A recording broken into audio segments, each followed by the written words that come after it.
¿Cómo están ustedes? Y bienvenidos a esta nueva edición de Cambio de Grado. Vamos a contar en esta entrevista, ¿verdad?, con la presencia de Martín Andrade. Él es arquitecto y actual director de la Corporación Ciudades. También actuó como director, ¿verdad?, del Parque Metropolitano hace algún tiempo atrás. Y hoy día queremos conversar de este proyecto piloto Barrios por el Clima, entre otras cosas. Bienvenido, Martín. Gracias. ¿Qué nos puede contar en primer lugar de esta iniciativa y este proyecto de esta Fundación Ciudades? Sí, mira, estamos muy contentos por lo que se ha iniciado. Estamos acostumbrados en Chile a abordar primero el cambio climático más desde la angustia, del miedo, del temor y poco de la esperanza.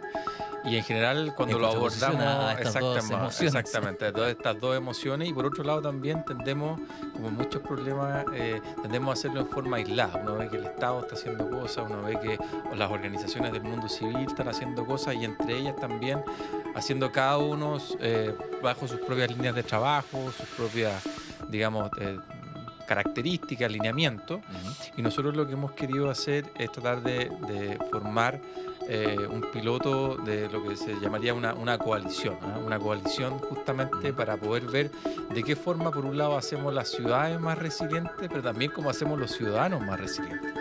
Y es por eso que nosotros, bueno, este año lanzamos, digamos, un estudio que estuvo en relación al tema de las olas de calor, algo que muchas veces la gente cree, usted aquí, don Jaime, el experto, que esto es simplemente un fenómeno que pasa durante el verano, y que hoy día vemos que todo lo contrario, está pasando no solamente cada vez más en el verano, sino que también durante el invierno y durante el resto del año también este fenómeno de temperatura por sobre los promedios históricos, generalmente sobre el 90%, ¿no es cierto?, más caluroso el promedio durante más de 3 días.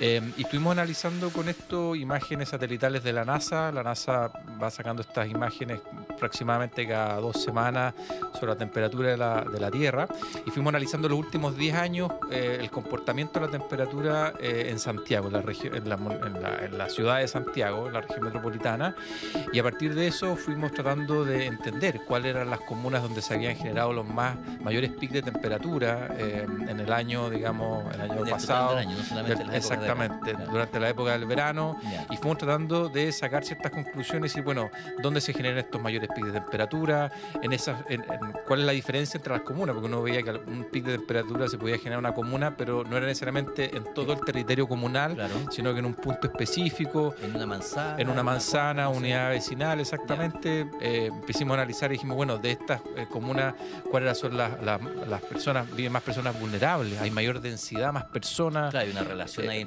en cómo se siente una ola de calor, una muy alta temperatura, ¿verdad?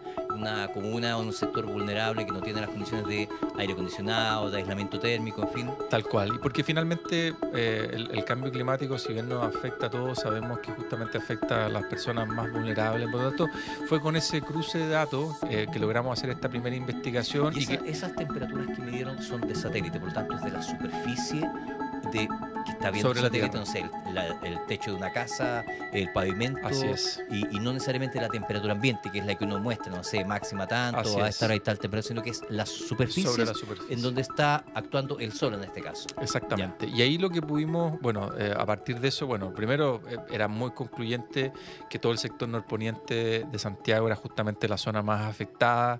Lo que uno podía ver, por ejemplo, haciendo estos análisis, que había en un mismo día, en una misma ciudad, diferencia de hasta, digamos, 6, 7 grados de temperatura a una misma hora. Y claro, y ahí usted, don Jaime, el experto, pero claro, mucho de lo que tiene que ver con el clima tiene que ver con la altura, tiene que ver con la ventilación, pero también una relación bastante directa sobre la cobertura vegetal. Entonces, por lo tanto, veíamos también, haciendo ese cruce, que muchas de estas comunas del sector poniente también tienden a ser las comunas que tienen menor cobertura vegetal, y por tanto... O sea, menos parques en términos... Exactamente, parques, menos jardines privados, menos árboles, también árboles dentro de las calles. incluso también dentro de colegios, jardines infantiles, etcétera. Así que, bueno, a partir de eso tuvimos el interés de la Fundación Ibáñez Atkinson de ayudarnos en pasar del diagnóstico a la solución. De nuevo, a pasar, digamos, de la angustia, de la necesidad, que yo creo que estamos todos de acuerdo que ojalá tengamos más árboles y mayor cobertura vegetal. Es decir, bueno, ¿cómo lo hacemos si tenemos esta condición? Sabiendo la cantidad de gente que vive en estos lugares y la necesidad también, sobre todo por la vulnerabilidad de ellos, por la cantidad de adultos mayores también que viven en estas comunas, en estos sectores. Porque muchas veces hay cardiopatías, el adulto mayor no siente sed. Entonces, muchas veces hay muy altas temperaturas, ¿verdad?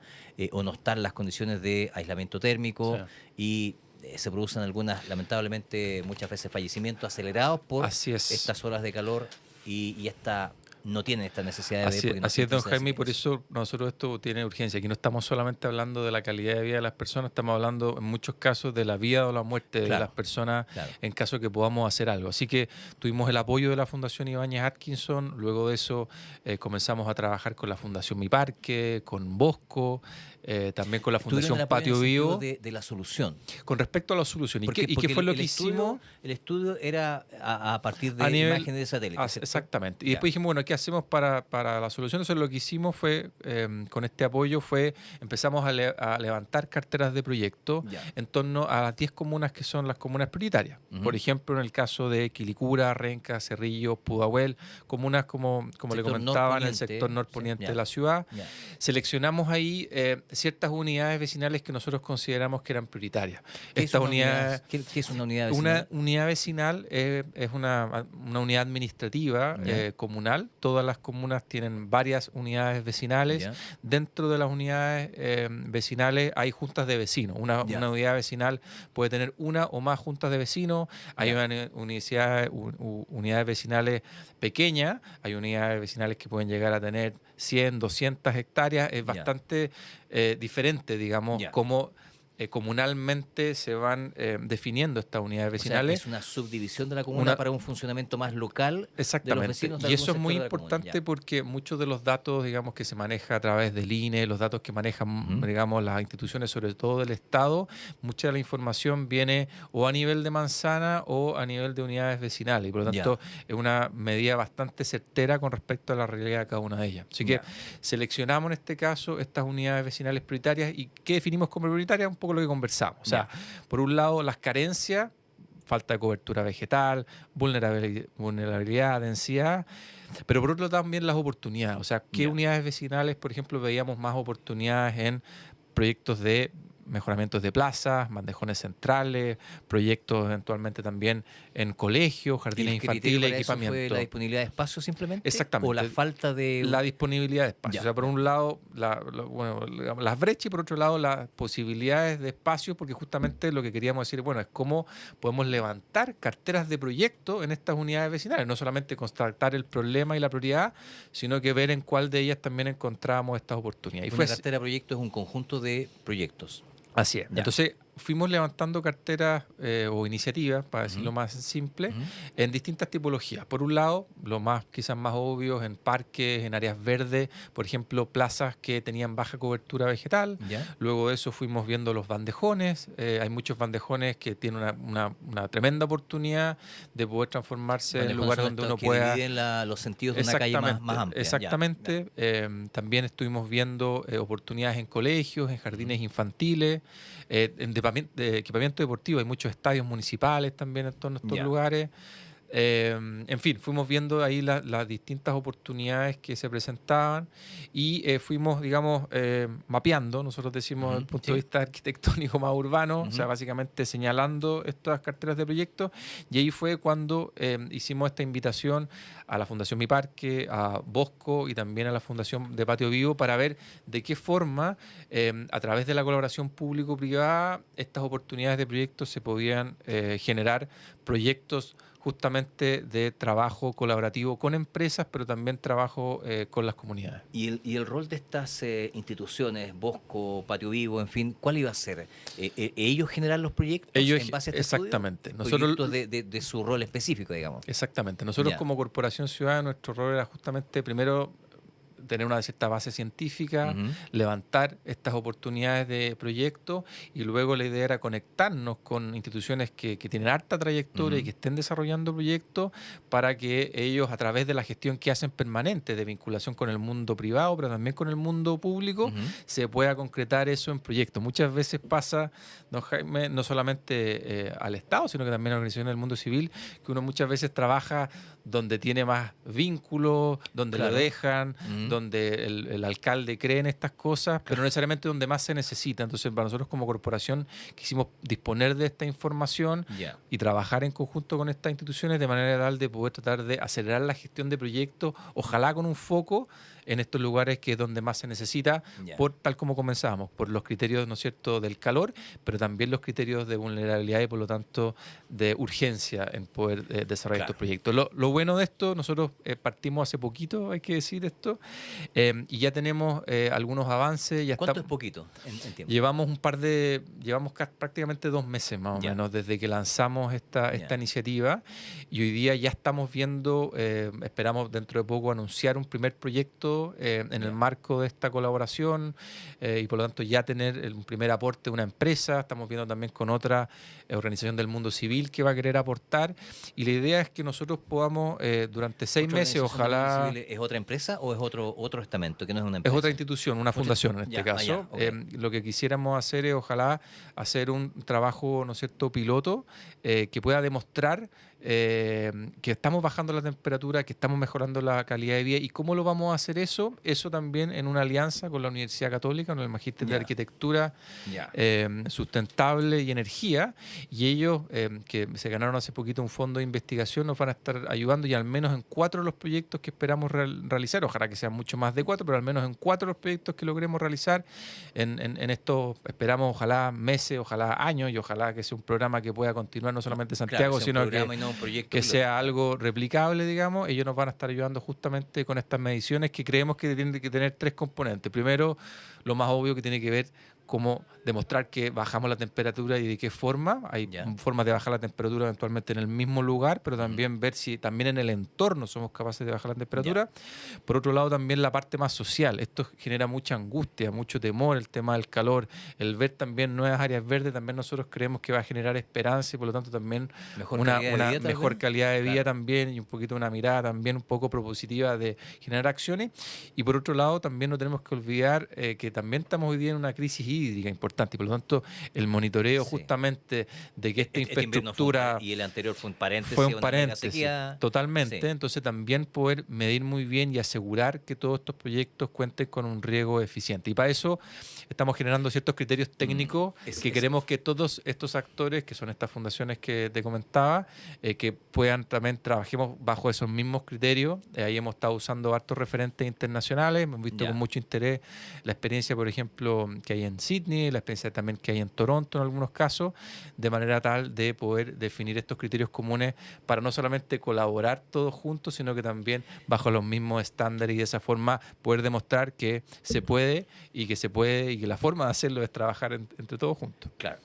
Una de las preguntas porque yo lo he visto muchas veces, ¿verdad?, que no sé, una embajada construye o financia una plaza en alguna población, villa, lugar, y después nunca más se mantiene, y quizás le dejan a alguien, se asume que tendría que hacer la municipalidad. Mi pregunta es, aquí se habla de táctica urbana. Una pregunta es esa: ¿qué es la táctica urbana para disminuir la temperatura? A lo mejor lo mencionaste ya en esta descripción, pero mi pregunta es cómo se mantiene. Yo entiendo que este es un proyecto piloto. Mi pregunta es cómo se mantiene. O sea, tú mencionabas ahí un tipo de riego. ¿Cómo se mantiene en 2 sentidos? Desde el punto de vista vegetacional, que la vegetación requiere de agua, ¿verdad? ¿O se van a introducir ciertas especies que tengan un menor requerimiento de agua, o a haber algún sistema más eficiente de regadío? ¿Cómo lo van a hacer?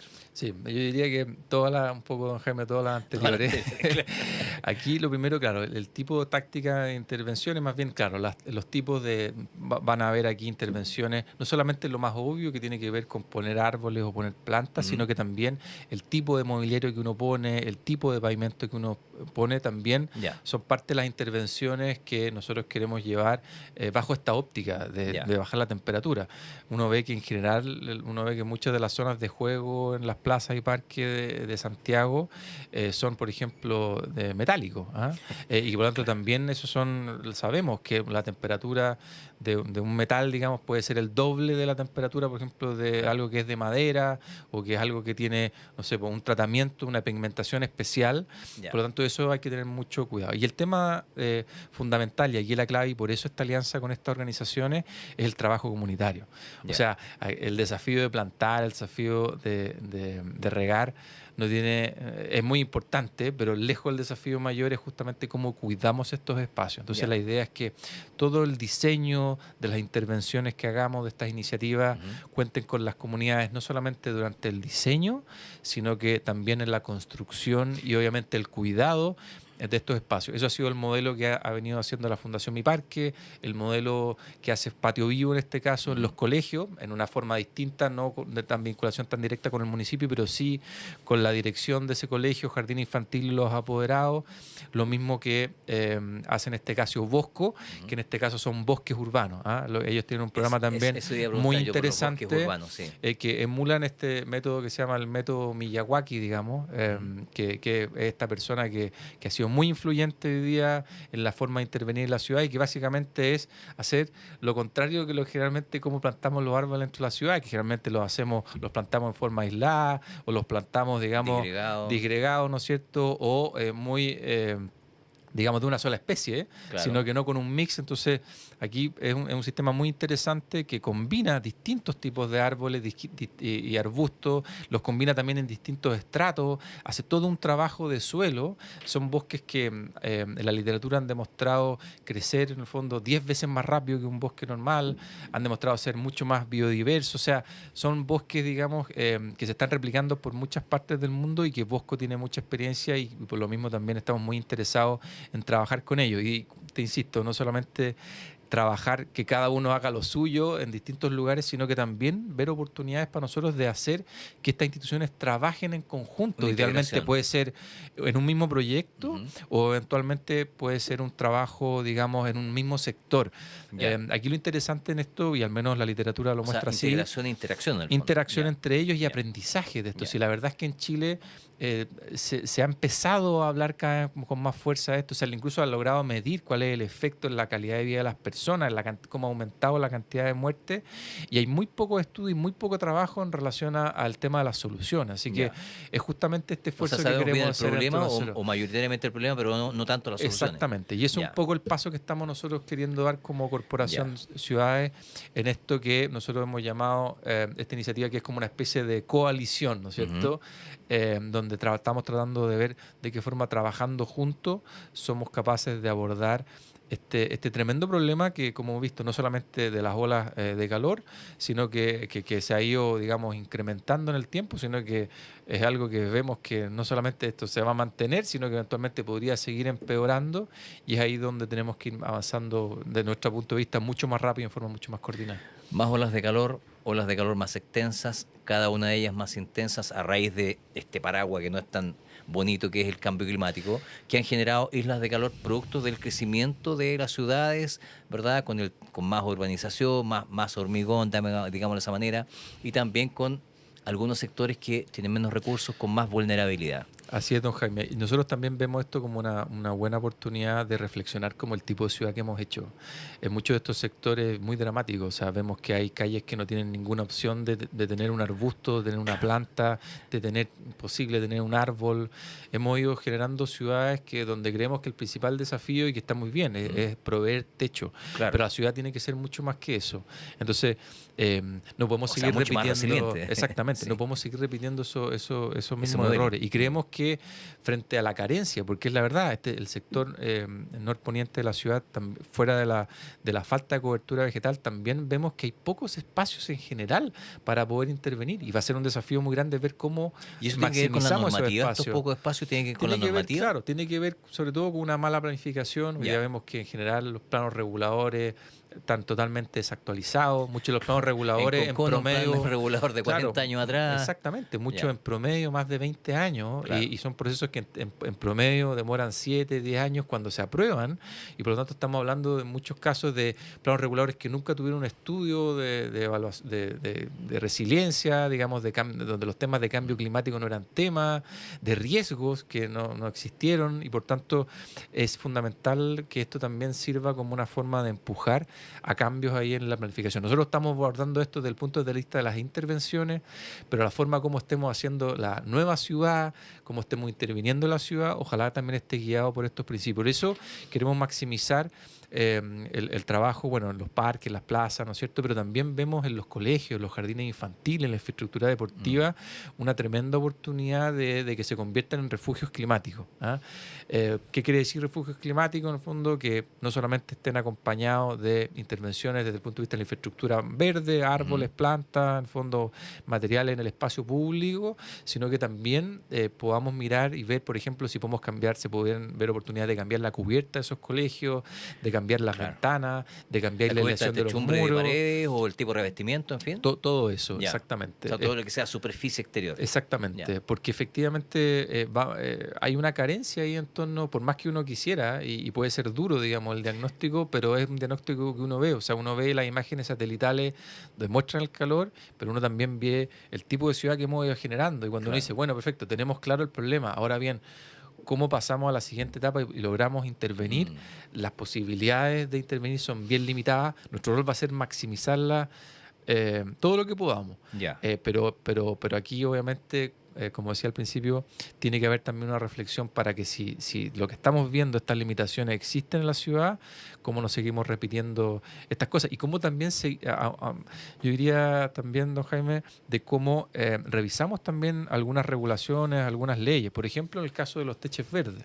Los techos verdes anteriormente solamente se permitía poder poner paneles solares o techos verdes en un 20% de la superficie de las cubiertas. ¿Ya? Hoy día tenemos una ley que lo amplía un 80%, pero no hay incentivo. Entonces, por más que se pueda, finalmente nadie lo hace. Ya. Entonces, ese tipo de oportunidades puede, que si pero bien no están los no medios, es un, ¿no? claro, no es un espacio público, no es algo que va a estar cerca de las personas, eventualmente quizás no va a tener el impacto social que uno quisiera, por el poco espacio que hemos dejado en las ciudades, pero también puede ser el tipo de herramientas que necesitamos, yo diría que volver a ver de manera tal de poder revertir esta situación que afecta a tanta población en Santiago, que es un fenómeno que está en Chile, en general en nuestra ciudad y que ataca principalmente a la población vulnerable.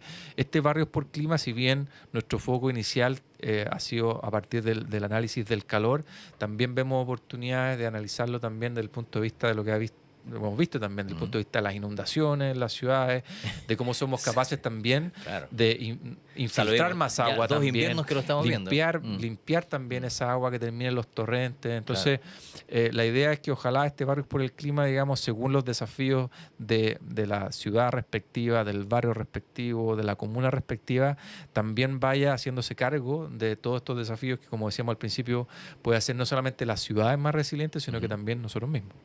Claro.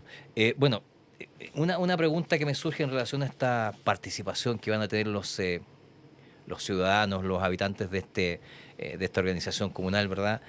¿Van a recibir algún tipo de capacitación o simplemente la acción haciendo, imitando quienes dirijan esto les va a permitir aprender? ¿O ¿Va a tener capacitación o va a ser un aprendizaje haciendo? No, nosotros creemos que efectivamente esto tiene que estar desde el comienzo, más que es como efectivamente capacitación y también concientización del fenómeno. Educación. Educación.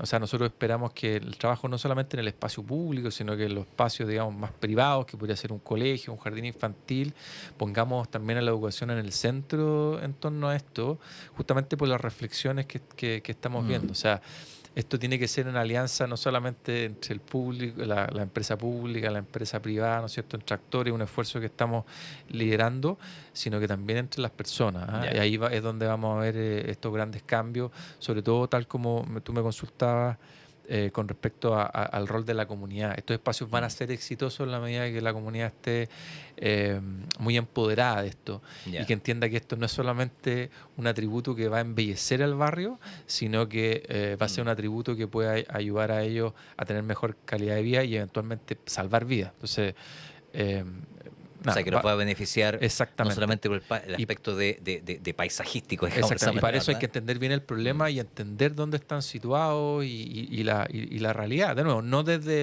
solamente desde el miedo, de la ansiedad, sino que también de la oportunidad y de las ganas que tenemos muchas personas de poder revertir esta situación. Y en términos de costos, ¿qué significaría el cambio de estas coberturas? Es cierto que estamos lejos de seguir los ejemplos de países de Europa del Norte, ¿verdad? No sé, Noruega, Suiza, Suecia, Alemania, encabezando siempre estos temas ambientales, ¿verdad? Por razones obvias, que tuvieron muchísimos problemas, ¿verdad? Entonces, ¿hay un tema de costos ahí involucrado importante? Sí, efectivamente, siempre nos topan estas cosas. Nosotros creemos que hoy día somos positivos, creemos que hay muchas empresas que nacen muchos años luchando en estos temas y que en realidad esto más bien va a ser tratar de ponerle un foco de direccionamiento, digamos, frente a lugares que creemos que son prioritarios.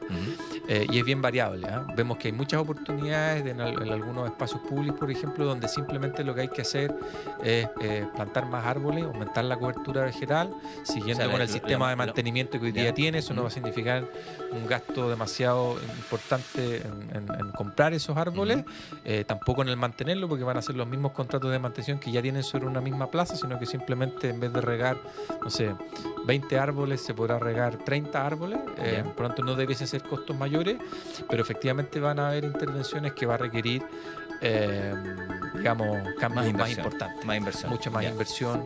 Entonces es bien dispar. Lo que hemos analizado desde el punto de vista del análisis de estas imágenes satelitales desde la NASA, desde la temperatura, pero también de imágenes satelitales donde uno puede analizar, digamos, ya detalles más finos, digamos, de los espacios, es que, claro, hay diferencias abismantes entre comunas, digamos, incluso dentro de la misma comuna, entre sectores de las comunas. Hay parques muy bien mantenidos, parques que están abandonados, hay lugares también, hemos visto, Jaime, por eso preguntaba la mantención. Exactamente, de repente incluso hemos visto, no sé, por lugares de comercio, hemos visto también algunos centros comerciales ubicados en estas comunas que también creemos que ellos también pueden tener un rol, y por eso para nosotros es tan importante y agradecemos este tipo de espacios porque nos permiten visibilizar el problema y darnos cuenta que todos podemos tener un rol a eso. Entonces vamos a tener, como decía, proyectos que pueden costar muy poco, que simplemente es poner árboles y aumentar la cobertura vegetal, a proyectos mucho más complejos donde sea necesario hacer un recambio total de juegos, pavimentos, plantar desde cero árboles, hacer mucho más fuerte trabajo, digamos, comunitario, y por tanto hay proyectos que pueden costar 30, 40, 100 millones de pesos fácilmente. Pero con un beneficio en salud de las personas, de la calidad de vida, en fin, digamos. Totalmente. Nos creemos nosotros finalmente el mejor negocio desde el punto de vista de cómo baja, bueno, aparte del tema de la temperatura, pero ojalá, espacios para el deporte, digamos, espacios también ahí para la recreación. Es una inversión finalmente para la ciudad. Exactamente, que quizás a lo mejor sea de mediano plazo o largo plazo, pero que trae beneficios. Totalmente. Mayor. Pensemos hoy día las proyecciones del aire acondicionado. Se habla que en general de aquí al 2030, 2050 puede que aumenten un 300% el uso del aire acondicionado. Sí. Entonces, al hacer este tipo de intervenciones, puede que cuánta plata quizás nos estemos ahorrando y beneficiando a la población. Más que ahorrar, beneficiando a la población. Eso es lo importante.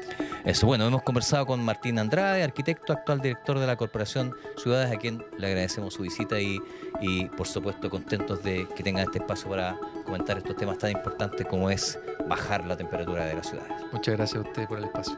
Bien, con esto despedimos hasta una nueva edición de Cambio de Grado.